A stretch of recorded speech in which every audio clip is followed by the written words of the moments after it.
نحمده ونصلي على رسوله الكريم اما بعد فاعوذ بالله من الشیطان الرجیم بسم اللہ الرحمن الرحیم۔ نماز کی مسنون قرات، یعنی سورۃ الفاتحہ کے بعد نماز میں قرات کرنا بھی ضروری ہے۔ تو آپ صلی اللہ علیہ وسلم کا طریقہ اس معاملے میں کیا تھا؟ آپ کیا پڑھا کرتے تھے؟ منفرد نمازی، منفرد سے مراد اکیلا، تنہا، جہاں سے اور جتنا چاہے قرآن مجید پڑھ سکتا ہے، کوئی ممانعت نہیں۔ البتہ امام کو نماز پڑھاتے وقت مقتدیوں کے احوال اور کوائف کے پیش نظر ضرور اختصار سے کام لینا چاہیے، یعنی باجماعت نماز میں طویل قرات نہیں کرنی چاہیے، اس سے پیچھے نماز پڑھنے والوں کو تکلیف ہو سکتی ہے، کیونکہ سب کے حالات ایک جیسے نہیں ہوتے، سب کا اسٹیمنا ایک جیسا نہیں۔ نماز میں اگرچہ ہم جہاں سے چاہیں قرآن پڑھ سکتے ہیں، لیکن یہاں ہم نبی صلی اللہ علیہ وسلم کی قرات کا ذکر کرتے ہیں کہ آپ کون کون سی سورت کس کس نماز میں پڑھتے تھے۔ سورت اخلاص کی اہمیت۔ ایک انصاری مسجد قباء میں امامت کراتے تھے۔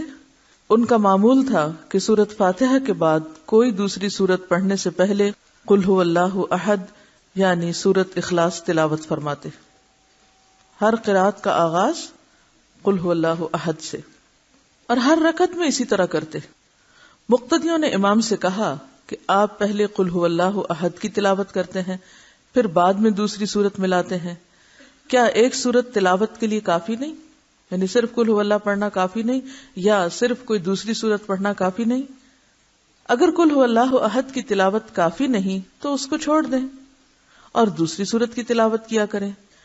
امام نے جواب دیا، میں قل هو اللہ احد کی تلاوت نہیں چھوڑ سکتا۔ انہوں نے رسول اللہ صلی اللہ علیہ وسلم کی خدمت میں مسئلہ پیش کیا تو نبی صلی اللہ علیہ وسلم نے امام سے کہا کہ تم مقتدیوں کی بات کیوں تسلیم نہیں کرتے؟ اس سورت کو ہر رکعت میں کیوں لازمی پڑھتے ہو؟ اس نے کہا، مجھے اس سورت کے ساتھ محبت ہے۔ نبی صلی اللہ علیہ وسلم نے فرمایا، اس سورت کے ساتھ تیری محبت تجھے جنت میں داخل کرے گی۔ اب یہاں ہم دیکھتے ہیں کہ ایک شخص ہر نماز کی ہر رکعت میں قل هو اللہ احد پڑھ رہا ہے۔ اگر ہم یہ کہیں کہ ہم بھی یہی کرتے ہیں تو پھر دیکھنا یہ پڑے گا کہ ہمارے اس کرنے اور اس کے کرنے میں فرق کیا ہے۔ ہم اگر صرف آسانی کے لیے کرتے ہیں تو بات فرق ہے، عمل مختلف ہو جائے گا، اور اگر اس صورت سے محبت کی وجہ سے کہ اس کے معنی میں توحید کا سبق ہے تو پھر بات بالکل اور ہو جائے گی۔ ہمارے ہاں عموماً لوگ سستی کے مارے کہ اور کون یاد کرے، یا پھر یہ کہ ذہن پہ توجہ نہ دینی پڑے، بوجھ نہ پڑے کہ اب سوچا جائے کہ اب سورت فاتحہ کے بعد کس چیز کا انتخاب کیا جائے، یا یہ کہ نبی صلی اللہ علیہ وسلم کس وقت میں کیا پڑھا کرتے تھے، اس کو یاد کرنے اور یاد کر کے یاد رکھنے اور موقع محل کے مطابق پڑھنے کا اہتمام، یہ سب چیزیں انسان کے لیے تکلیف کا سبب ہو سکتی۔ اب اگر کوئی یہ کہ یہ تکلیف میں نہیں اٹھا سکتا، بس میرے لیے نماز میں قل هو اللہ ہی کافی ہے، تو اس کا قل هو اللہ پڑھنا بالکل ایک اور معنی رکھتا ہے۔ تو قل هو اللہ پڑھی جا سکتی ہے، لیکن محض سستی کے مارے نہیں، اس کے معنی پہ غور کرتے ہوئے، اس سے محبت کرتے ہوئے نہیں بھی تو محبت پیدا کی جا سکتی ہے۔ ایک ہی عمل کی تاثیر بدل جاتی ہے جب اس کے پیچھے انسان کی نیت فرق ہو جاتی ہے، انسان کے جذبات فرق ہوتے ہیں۔ ایک صحابی نبی صلی اللہ علیہ وسلم سے کہتے ہیں کہ میرا ایک پڑوسی رات کے قیام میں صرف قل هو اللہ احد تلاوت کرتا ہے، یعنی تہجد کے وقت صرف قل هو اللہ پڑھتا ہے، دوسری کوئی آیت تلاوت نہیں کرتا۔ آپ نے فرمایا، اس ذات کی قسم جس کے قبضے میں میری جان ہے، یہ سورت تہائی قرآن کے برابر ہے۔ یہ نہیں کہا کہ اس کا پڑھنا تہائی قرآن کا پڑھنا ہے، بعض لوگ اس کو اس معنی میں لے لیتے ہیں۔ معنی کیا ہے کہ اس میں جو مضمون پایا جاتا ہے وہ تہائی قرآن کے اندر پایا جاتا ہے، یعنی توحید۔ نماز جمعہ اور عیدین میں تلاوت۔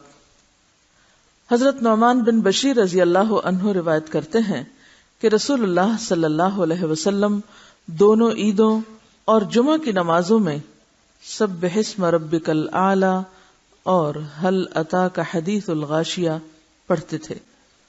نعمان بن بشیر نے کہا، جب عید اور جمعہ ایک دن میں جمع ہوتے تو پھر بھی نبی صلی اللہ علیہ وسلم یہ دونوں صورتیں دونوں نمازوں میں پڑھتے. یعنی اتنی زیادہ اس چیز کی تاکید ملتی ہے.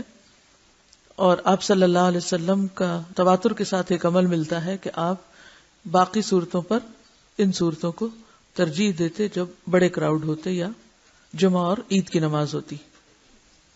عبید اللہ بن ابی رافع سے روایت ہے کہ مروان نے حضرت ابو ہریرہ رضی اللہ عنہ کو مدینے کا گورنر مقرر کیا اور خود مکہ چلے گئے. وہاں حضرت ابو ہریرہ رضی اللہ عنہ نے جمعہ کی نماز پڑھائی اور اس میں سورۃ جمعہ اور منافقون پڑھی اور کہا کہ ان صورتوں کو جمعہ میں پڑھتے ہوئے میں نے رسول اللہ صلی اللہ علیہ وسلم کو سنا تھا. تو اس سے کیا پتہ چلتا ہے کہ ان صورتوں کے علاوہ بھی صورتیں پڑھی جا سکتی ہیں، جیسا کہ اس دوسری روایت سے پتہ چلتا ہے. اور وہ کیا ہیں؟ مثلاً سورۃ جمعہ اور سورۃ منافقون. رسول اللہ صلی اللہ علیہ وسلم عید قربان اور عید الفطر میں قاف والقرآن المجید اور اقتربت الساعہ پڑھتے تھے. یعنی ان دو صورتوں کے پڑھنے کے بارے میں بھی روایت موجود ہے. تو اب جمعہ اور عیدین جس میں کثرت سے لوگ یا زیادہ لوگ شریک ہوتے ہیں، دور دور سے بھی لوگ آتے ہیں، ان میں جو صورتیں پڑھی جا رہی ہیں اگر آپ غور کریں تو مضمون کیا ہے؟ آخرت.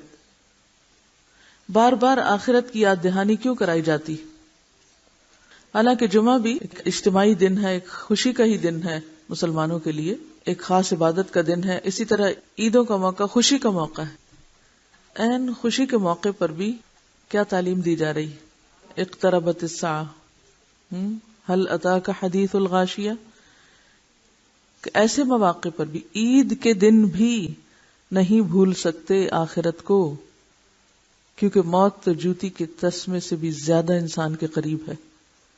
سب سے بڑا ہمارا دھوکہ ہی یہی ہے کہ ہم اس کو دور سمجھتے ہیں جو سب سے قریب ہے، اس کو حقیقت نہیں سمجھتے جو یقینی ہے. جمعہ کے دن نماز فجر میں حضرت ابو ہریرہ رضی اللہ عنہ روایت کرتے ہیں کہ رسول اللہ صلی اللہ علیہ وسلم جمعہ کے دن فجر کی نماز میں الف لام میم تنزیل یعنی سورۃ السجدہ پہلی رکعت میں اور هل اتى علی الانسان یعنی سورۃ الدہر دوسری رکعت میں پڑھتے تھے. نماز فجر میں یعنی یہ تو جمعے کی نماز فجر ہے. عام دنوں میں حضرت جابر بن سمرہ رضی اللہ عنہ روایت کرتے ہیں کہ رسول اللہ صلی اللہ علیہ وسلم نماز فجر میں سورۃ قاف والقرآن المجید اور اس کی مانند کوئی اور سورت پڑھتے تھے. طویل قرات ہوتی تھی فجر کی نماز میں. رسول اللہ صلی اللہ علیہ وسلم نے ہمیں مکہ فتح ہونے کے بعد فجر کی نماز پڑھائی، پس سورہ مومنون یعنی قد افلح المؤمنون شروع کی، یہاں تک کہ موسیٰ اور ہارون علیہم السلام یا عیسیٰ علیہ السلام کا ذکر آیا تو نبی صلی اللہ علیہ وسلم کو کھانسی آ گئی اور آپ رکوع میں چلے گئے.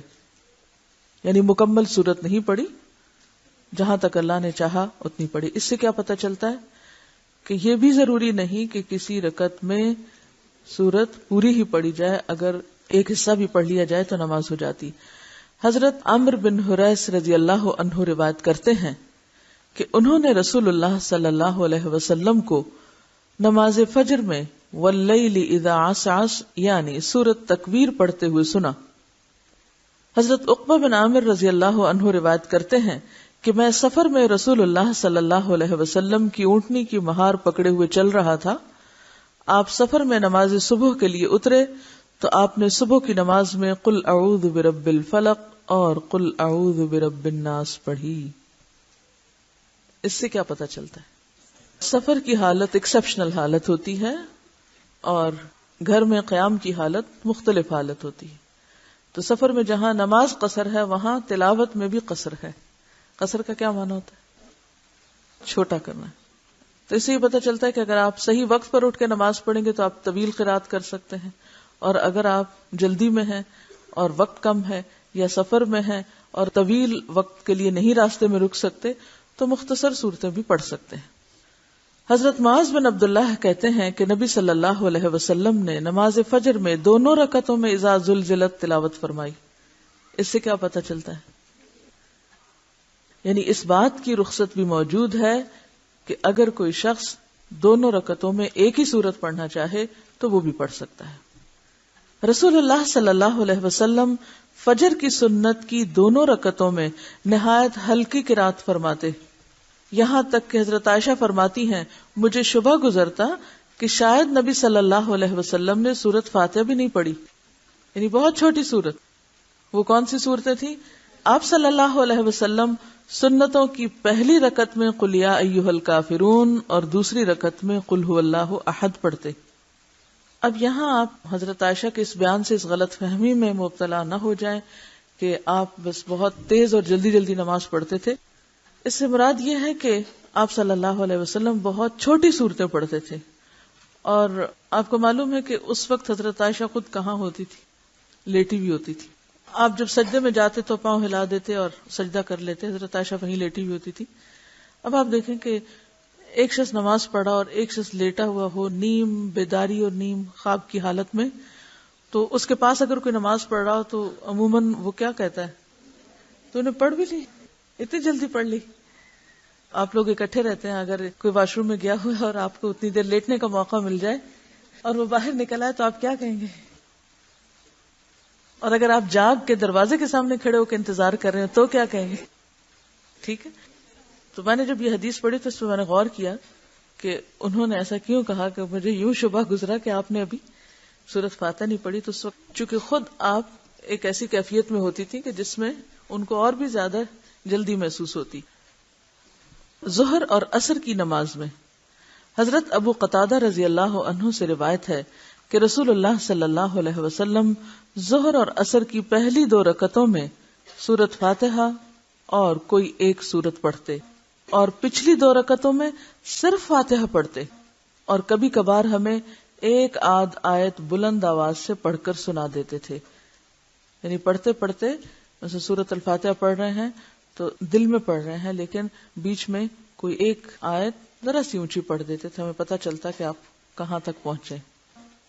حضرت جابر بن سمرہ رضی اللہ عنہ روایت کرتے ہیں کہ رسول اللہ صلی اللہ علیہ وسلم ظہر میں واللیل اذا یغشا پڑھتے تھے، اور ایک اور روایت میں ہے کہ سبح اسم ربک الاعلی، اور عصر میں بھی اسی کی مانند کوئی سورت پڑھتے تھے، اور فجر میں لمبی سورتیں پڑھتے تھے۔ ٹھیک ہے۔ حضرت جابر بن سمرہ کی روایت ہے جس میں نبی صلی اللہ علیہ وسلم کا ظہر اور عصر میں والسماء ذات البروج اور والسماء والطارق پڑھنا آیا ہے۔ رسول اللہ صلی اللہ علیہ وسلم ظہر کی آخری 2 رکعتوں میں 15 آیات کے برابر قرات فرماتے تھے۔ یعنی یہ بھی آتا ہے کہ صرف سورۃ الفاتحہ پڑھتے، اور یہ بھی آتا ہے کہ 15 آیتیں بھی۔ معلوم ہوا کہ آخری 2 رکعتوں میں سورۃ فاتحہ کے بعد قرات مسنون ہے، اور کبھی آپ آخری 2 رکعتوں میں صرف فاتحہ کی قرات فرماتے۔ تو اس سے کیا پتہ چلتا ہے؟ دونوں طریقے جائز، جبکہ نماز عصر کی پہلی 2 رکعتوں میں ہر رکعت کے اندر 15 آیات تلاوت فرماتے، اور آخری 2 رکعتوں میں صرف فاتحہ پڑھتے۔ یعنی عصر کی نماز میں صرف فاتحہ ہی پڑھتے تھے آخری 2 رکعتوں میں۔ حضرت ابو معمر رحمہ اللہ علیہ نے خباب رضی اللہ عنہ سے کہا، کیا رسول اللہ صلی اللہ علیہ وسلم ظہر اور عصر میں قرات کرتے تھے؟ خباب رضی اللہ عنہ نے کہا، ہاں۔ پوچھا گیا کہ آپ کو کیسے معلوم ہوا؟ خباب فرمانے لگے کہ آپ کی داڑھی کی جنبش سے، یعنی کہ جب منہ ہلتا تھا تو پتہ چلتا تھا۔ معلوم ہوا کہ ظہر اور عصر کی نمازوں میں آپ سری یعنی دل میں قرات کرتے تھے، بلند آواز سے نہیں۔ کبھی آپ کی قرات طویل ہوتی، یعنی ظہر عصر میں بھی کبھی طویل بھی ہو جاتی۔ ایک دفعہ ظہر کی جماعت کی اقامت ہوئی تو ایک شخص اپنے گھر سے بقیع قبرستان کی جانب قضاء حاجت کے لیے گیا، وہاں سے فارغ ہو کر گھر پہنچا، وضو کیا، پھر مسجد آیا تو معلوم ہوا کہ ابھی تک نبی صلی اللہ علیہ وسلم پہلی رکعت میں ہیں، یعنی کبھی کبھار اتنا طویل قیام بھی ہوا ہے۔ صحابہ کرام رضی اللہ عنہم فرماتے ہیں کہ آپ پہلی رکعت کو اتنا لمبا اس لیے فرماتے کہ نمازی پہلی رکعت ہی میں شریک ہو سکیں۔ ٹھیک ہے۔ اور عام طور پر آپ کی نماز میں پہلی رکعت دوسری کی نسبت لمبی ہوتی تھی۔ نماز مغرب میں حضرت جبیر بن مطعم رضی اللہ عنہ روایت کرتے ہیں کہ میں نے رسول اللہ صلی اللہ علیہ وسلم کو نماز مغرب میں سورۃ طور پڑھتے ہوئے سنا۔ ام الفضل کی بیٹی حارثہ رضی اللہ عنہا کہتی ہیں کہ میں نے رسول اللہ صلی اللہ علیہ وسلم کو نماز مغرب میں سورۃ والمرسلات عرفا پڑھتے ہوئے سنا۔ حضرت عائشہ رضی اللہ عنہا کہتی ہیں کہ رسول اللہ صلی اللہ علیہ وسلم نے نماز مغرب سورۃ اعراف کے ساتھ پڑھی اور اس سورت کو دونوں رکعتوں میں متفرق پڑھا، یعنی آدھا آدھا کر کے، ایک حصہ ایک میں دوسرا حصہ دوسرے میں۔ یعنی اس سے کیا پتہ چلتا ہے کہ نماز مغرب میں بھی بہت چھوٹی قرات نہیں ہوتی تھی۔ ایک طرف سورۃ طور ہے، المرسلات عرفا ہے، اور پھر سورۃ اعراف کے بارے میں بھی ملتا ہے۔ تو عموماً ہم سمجھتے ہیں کہ مغرب کا وقت کم ہے، لہٰذا قل ہو اللہ پہ ہی گزارا کر لو۔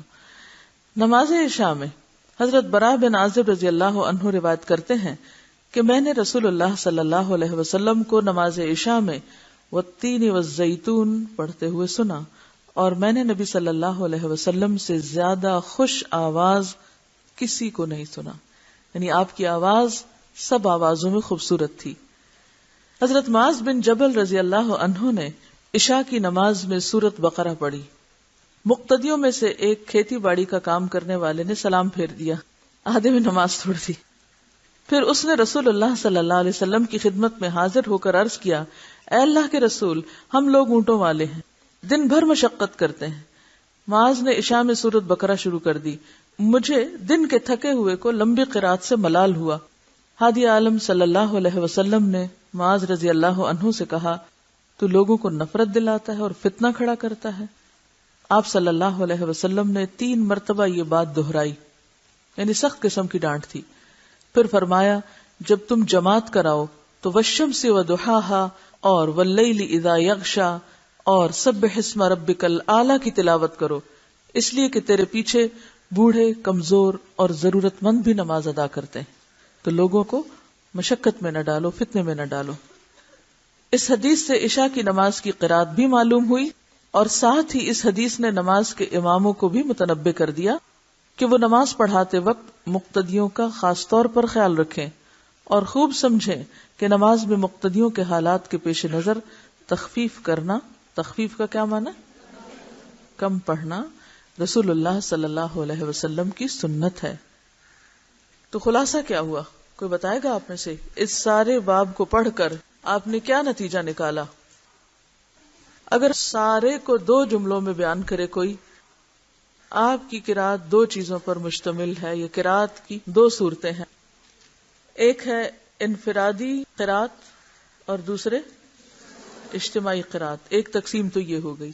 پھر اجتماعی قرات میں بھی کیا چیز ہمیں ملتی ہے؟ لمبی اور چھوٹی دونوں۔ کب لمبی اور کب چھوٹی؟ سفر اور حضر کا فرق بھی ہے۔ اس سے نتیجہ کیا نکلا؟ نتیجہ نکالیے، ڈیڈیوس کیجئے، استنباط کیجئے، غور و فکر کیجئے اور حکمتوں کو سمجھیے، آپ کے طریقے کو سمجھیے۔ آپ کا طریقہ مبنی تھا کس پر؟ آپ لوگ خدا کے لیے، سب کے لیے میں بات کریں، جب بات کی جا رہی ہو تو خول سے نکل کے، کانوں کے پردے ہٹا کے، جو بات کہی جائے، جو سوال کہے جائے، اس پہ توجہ کیا کیجیے۔ دیکھیے، تبلیغ کے راستے میں سب سے بڑی مشکل، سب سے بڑا بیریئر، سب سے بڑی رکاوٹ دوسروں کے نقطہ نظر کو، دوسروں کی بات کو نہ سمجھنا ہے، دوسروں کے حالات کو نہ سمجھنا ہے۔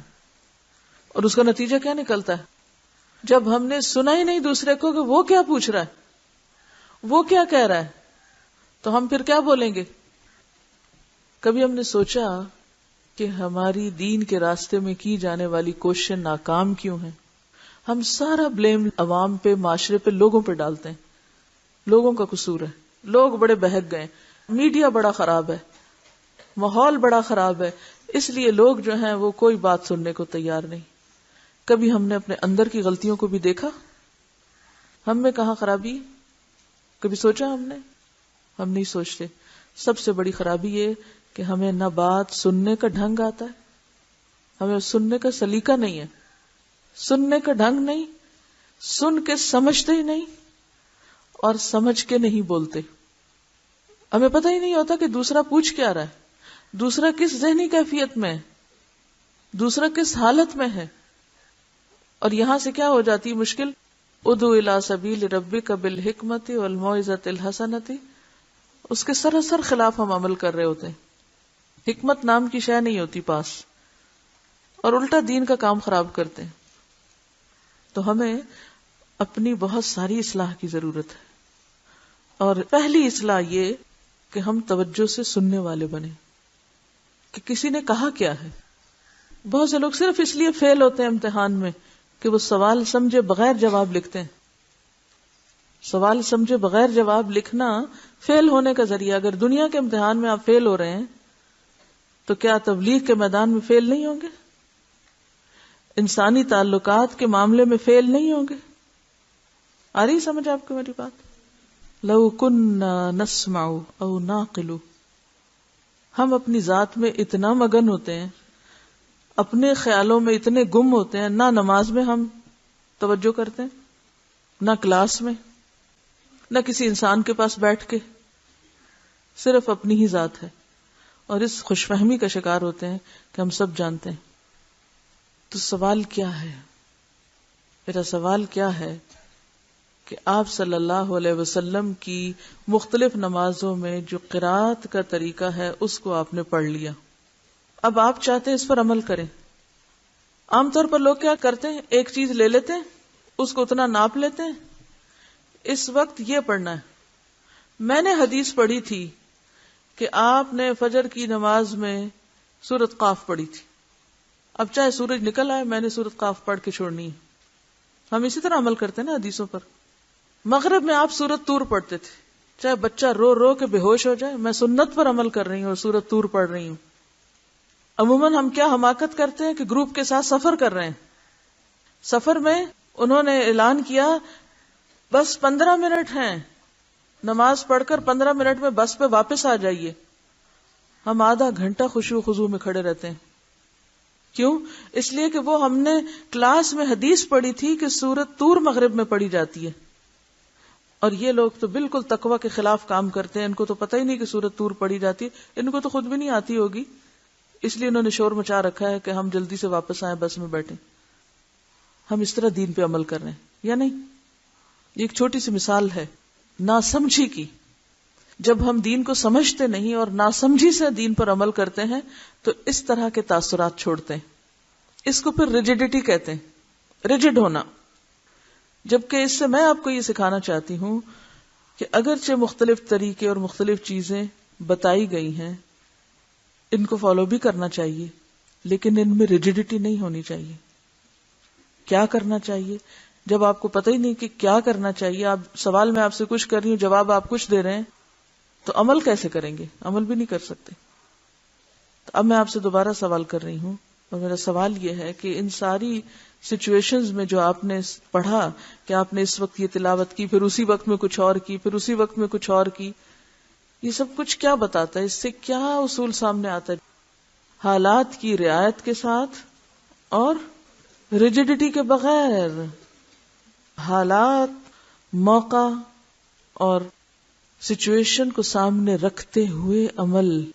کہ اگر آپ اکیلے پڑھ رہے ہیں تو حالت مختلف ہے، اگر آپ سب کے ساتھ پڑھ رہے ہیں تو حالت مختلف ہے. میں نے ایک بات کہی تھی کہ میں جب بول رہی ہوں تو پھر آپ کا طریقہ کیا ہونا چاہیے؟ سننا یا ہاتھ کھڑا کرنا؟ جب میں بول رہی ہوں اور آپ ہاتھ کھڑا کیے رکھیں تو اس کا کیا مطلب ہوتا ہے؟ کہ آپ سن رہے ہیں. یہی تو میں آج سکھا رہی ہوں آپ کو کہ اگر ہم سنتے نہیں نا پوری بات تو سمجھتے بھی نہیں. جب سمجھتے نہیں تو عمل بھی نہیں ہوتا. اگر میں پوچھوں کہ عمل سے ہم کیوں دور ہیں یا لوگ کیوں دور ہیں، تو مجھے تو اس کا جواب ایک ہی ملتا ہے، لوگوں نے دین کو سمجھا ہی نہیں. کچھ لوگوں نے تو اس لیے نہیں سمجھا کہ انہوں نے پڑھا ہی نہیں، وہ ایسی مجلسوں میں آئے ہی نہیں، وہ بھی نہیں سمجھے. اور کچھ لوگ ایسے ہیں کہ جو یہاں آ کے بھی نہیں سمجھتے. تو زیادہ بدقسمتی کس کی ہے؟ جو آ کے بھی نہ سمجھے. اور اس میں رکاوٹیں کون سی ہیں؟ خود ہماری اپنی ذات. پہلا ہی کام نہیں کرتے. اور یہ بات پہلے بھی میں بتا چکی ہوں کہ جب بولا جا رہا ہوتا ہے تو اس وقت ہاتھ نہیں کھڑا کرتے. اب آپ ہی کی باتوں کا خلاصہ کرنا بے حد ضروری ہے تاکہ ری انفورسمنٹ ہو. ایک طریقہ یہ ہے کہ میں آگے چلتی جاؤں، اور ایک یہ ہے کہ آپ کو غور و فکر سکھاؤں. ٹھیک ہے؟ تو بات یہ ہو رہی تھی کہ آپ صلی اللہ علیہ وسلم نے بیرونی اندرونی تمام تر حالات کو مد نظر رکھ کر نمازیں پڑھی اور پڑھائی ہیں.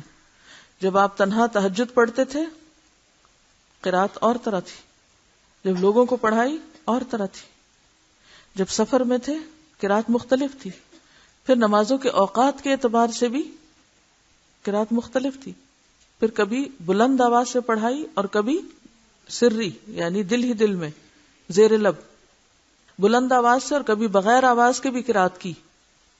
ٹھیک ہے، تو اس سے ہمیں یہ سبق ملتا ہے کہ دین کے معاملے میں ریجیڈیٹی نہیں، اور سنت پر عمل کرنے کا مطلب کچھ چیزوں کو اندھا دھن بے سوچے سمجھے پکڑنا نہیں.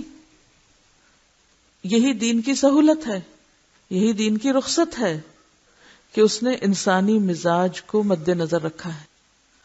جب ہم دین سکھاتے ہیں کسی کو، یہ لوگوں کو سنتیں بتاتے ہیں، تو ہم ان کو کس درجے میں لے جاتے ہیں؟ ایک سنت سکھاتے وقت ہم ان کو بس ریجیڈیٹی کے ساتھ ایک چیز بتا دیتے اور اس کے علاوہ دوسرا رخ یا تو بتاتے نہیں یا پھر اس کی رعایت نہیں کرتے کہ دوسرا پہلو بھی ہے. ٹھیک ہے نا؟ اس کی ایک اور مثال آپ یوں سمجھیے، اس بات کو زیادہ آسانی ہو جائے گی. ہمارے ہاں بچوں کو جو اسلامیات کی نماز کی کتابیں پڑھائی جاتی، اس میں ظہر کی رکعتیں خانوں میں لکھ کے ڈال کے ٹوٹل ان کا کیا ہوا ہے، عشاء کی رکعتیں 17. ان کو نہیں پتا فرض کا درجہ کیا ہے، سنت کا کیا ہے، نفل کا کیا ہے، وتر کا کیا ہے، کیا پڑھنا لازم ہے اور کیا چھوڑا جا سکتا ہے. بوڑھے ہو جاتے ہیں لوگ، ان کو یہ نہیں پتا چلتا سفر میں کتنی نماز پڑھنی ہے، قصر کا مطلب کیا ہے، کون سی پڑھنی ہے اور کون سی نہیں پڑھنی. پلٹ پلٹ کے ایک ہی طرح کے سوال کیے چلے جاتے ہیں. یہ ساری کنفیوژن کیوں ہے؟ کیونکہ بتانے والوں نے چیزوں کو واضح کر کے نہیں بتایا. دین کا علم تو دے دیا، فہم اور فقہ نہیں دی. علم دے دیا، نالج دے دیا، اس سے اخذ کرنے کا طریقہ، اس کو اپلائی کس طرح کرنا ہے. یعنی وہ جو امام شافعی کے بارے میں آتا ہے نا کہ ایک سال تو امام مالک سے علم لیا اور اگلا سال ادب لیا. وہاں ادب کا کیا معنی ہے آپ کا کہ وہ یوں بس سر جھکا کے بیٹھ جاتے تھے چپ ہو کے؟ یہ ادب ہے.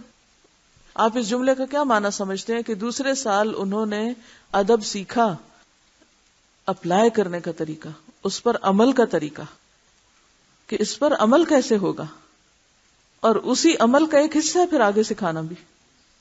ٹھیک ہے نا؟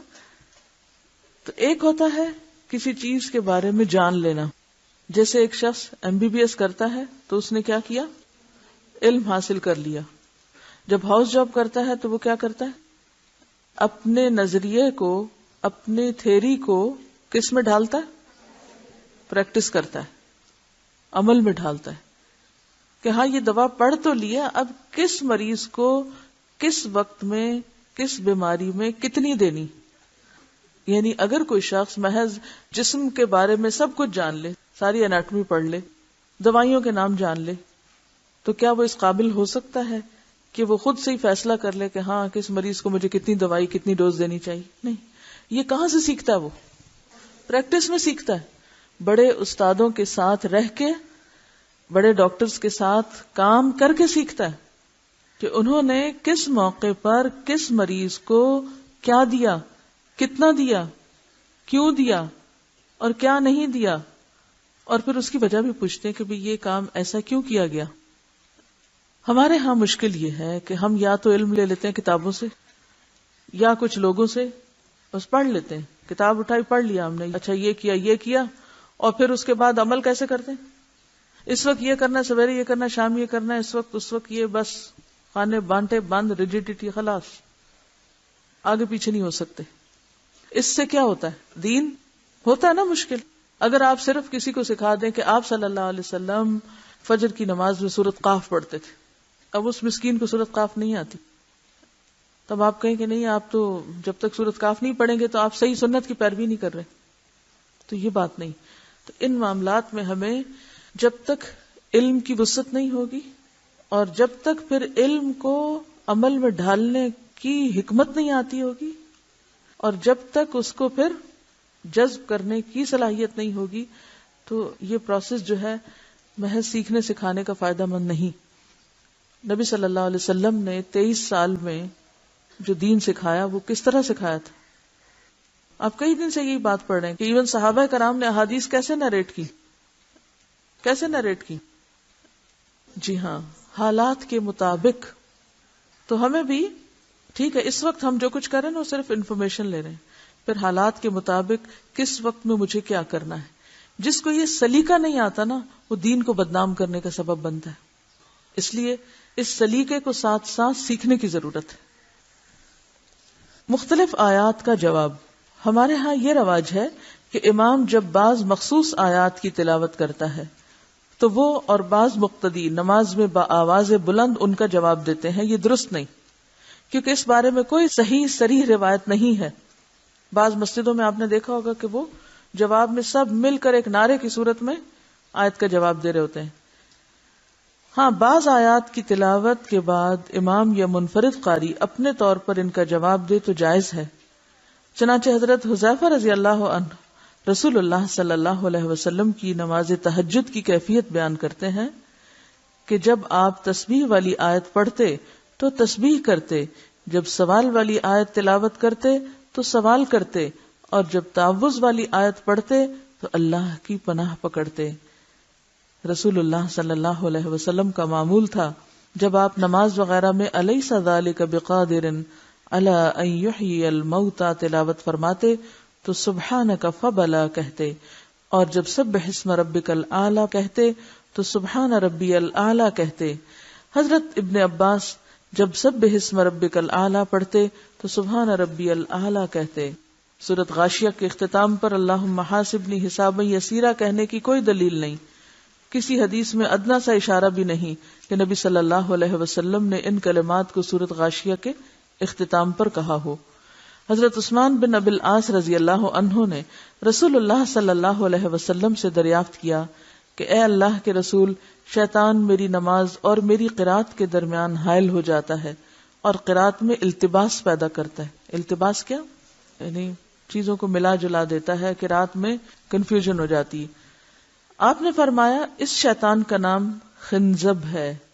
جب تجھے اس کا خیال آئے تو اعوذ باللہ کے پورے کلمات پڑھو اور بائیں جانب 3 دفعہ تھتکار دو، یعنی ایسے تھو تھو تھو کر دو. اب اگر کسی کو یہ مسئلہ بتائے تو وہ کیا کہیں گے کہ تمہاری تو نماز باطل ہو گئی، کیونکہ ہم نے نماز کو بھی ایک ریجیڈیٹی کے ساتھ بس ایک خاص فکس پیٹرن پر لے لیا ہے، اور اس میں نبی صلی اللہ علیہ وسلم کی سنت سے یا آپ کی تعلیم سے جو اس نماز میں بہتری پیدا کرنے یا زیادہ خشوع لانے یا اس کی اصلاح کرنے کے جو طریقے آپ ہی نے سکھائے ہیں ان کو جب استعمال نہیں کرتے تو پھر ہم کہتے ہیں کیا کریں، وہ اتنا زیادہ شیطان وسوسہ ڈالتا ہے، پھر نماز میں کچھ سمجھ ہی نہیں آتی کیا پڑھا ہے. اس کا علاج بتایا ہوا ہے، لیکن کسی کو اجازت نہیں ہے علاج کسی کو آگے بتائے یا کوئی اس پر عمل کرے. ہمارے ذہنوں میں کیا بیٹھا ہوا ہے، اگر ہم نے کوئی ایک ایکسٹرا دعا پڑھ لی نماز میں تو نماز نہیں ہوگی، اگر ہم نے کہیں کسی قرات کا جواب دے دیا تو نماز نہیں ہوگی، اگر ہم نے نماز میں مثلاً چھوڑ کے ایک چیز اعوذ باللہ من الشیطان الرجیم عین بیچ میں پڑھ لیا تو نماز شاید باطل ہو جائے. نہیں، نماز جب چرائی جا رہی ہوتی ہے، یعنی شیطان آ کے چوری کرتا ہے نا، اپنا حصہ لگا کے لے جاتا ہے اور آپ کو بھلوا دیتا ہے آپ نے پڑھا کیا. تو جو نماز آپ نے ایک نیم بے ہوشی کی حالت میں پڑھی، کیا ہوتی ہے نیم بے ہوشی کی حالت نماز کی، یا مدہوشی کی حالت کیا ہوتی؟ یہ ہوش ہی نہ ہونا کہ ہم کون سی رکعت پہ، کبھی اگلی رکعت پہ پہنچ کے یہ سوچا کریں کہ اچھا پچھلی رکعت میں کیا پڑھا تھا، تو کبھی آپ کو یہ بھی یاد نہیں ہوگا. تو یہ شیطان کے ڈاکے ہوتے ہیں، وہ آ کے کیا کرتا ہے، ایسے خیال میں الجھاتا ہے کہ آپ کو یاد ہی نہیں رہتا آپ نے پڑھا کیا، تو لے گیا نا سارا کچھ بیچ میں سے. اب اس کا علاج کوئی ہونا چاہیے کہ چور ڈاکو آئے تو آپ کہ نہیں میں نماز پڑھ رہی ہوں، بھی اسی نماز کے اندر اس کا علاج موجود ہے، لیکن ہم عموماً ان چیزوں کو خاطر میں نہیں لاتے. حضرت عثمان بن ابی العاص رضی اللہ عنہ بیان کرتے ہیں کہ میں نے ایسے ہی کیا، چنانچہ اللہ نے اسے یعنی شیطان کو مجھ سے دور کر دیا. دوران نماز کوئی سوچ آنے پہ نماز باطل نہیں ہوتی. حضرت عقبہ بن حارث فرماتے ہیں کہ میں نے رسول اللہ صلی اللہ علیہ وسلم کے ساتھ نماز عصر پڑھی. نماز کے بعد آپ فوراً کھڑے ہو گئے اور ازواج مطہرات کے پاس تشریف لے گئے، پھر واپس تشریف لائے. صحابہ کے چہروں پر تعجب کے آثار دیکھ کر فرمایا مجھے نماز کے دوران یاد آیا کہ ہمارے گھر میں سونا رکھا ہوا ہے اور مجھے ایک دن یا رات کے لیے بھی اپنے گھر میں سونا رکھنا پسند نہیں، لہذا میں نے اسے تقسیم کرنے کا حکم دیا۔ اس سے کیا پتہ چلتا ہے کہ خیال آ سکتا ہے، لیکن اس خیال کی وجہ سے یہ بھول جانا کہ ہم پڑھ کیا رہے ہیں یہ درست نہیں۔ اور آخری چیز ہے نماز میں رونا۔ حضرت عبداللہ بن شخیر رضی اللہ عنہ فرماتے ہیں کہ میں نے رسول اکرم صلی اللہ علیہ وسلم کو نماز پڑھتے دیکھا، نماز میں رونے کی وجہ سے آپ کے سینے سے چکی کے چلنے کی سی آواز آ رہی۔ تو اس سے اگر آپ ایک جملے میں یہ کہیں کہ نماز ایک بالکل فطری طریقے پر اللہ کی عبادت کرنا ہے تو یہ غلط نہ ہوگا، ہم نے اس کو بھی ان نیچرل کر لیا ہے۔ سوال ہے نماز میں قرات کے بارے میں پڑھا، 2 چیزوں کی وضاحت کر دیجئے۔ 3 آیات سے کم کی قرات ایک رکعت میں کر سکتے ہیں؟ کیونکہ نفل میں تو دلیل ملتی ہے۔ کون سی دلیل ہے؟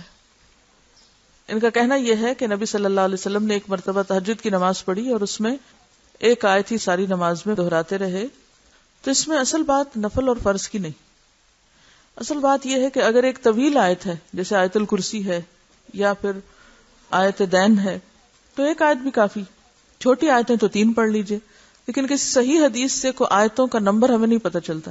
یہ علماء کرام نے اپنے طور پر ان لوگوں کو سکھانے کے لیے جو بہت زیادہ اس قسم کے سوال کرتے ہیں اس طرح کی کچھ چیزیں بیان کی ہیں۔ وآخر دعوانا ان الحمد للہ رب العالمین، سبحانک اللہم وبحمدک، نشہد ان لا الہ الا انت، نستغفرک ونتوب الیک۔